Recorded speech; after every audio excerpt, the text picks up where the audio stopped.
Ang malas ka naman. Kailangan matago ko itong damit. Ay!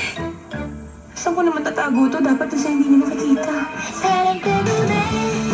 Oh, oh, ang baho.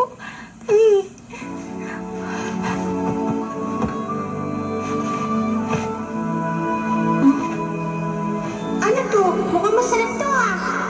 Ano kaya kung titipin ko to?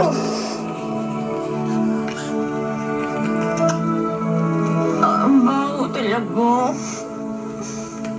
Wala namang lasa. Buksan ko kaya to. Siguro masarap yung nasa loob nito. Nicole! Ano yan? Akin na! Baby! Gamot to ni Tito Ariel sa paa! Patingin nga man, nasubo ka ba? Gamot to ni Tito Ariel sa paa, ha? Madumi to, baby! Ayoko, mami. Yun ang gusto ko. Ayoko.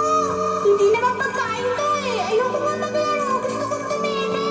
Bakit naman kasi nakakalat to, eh?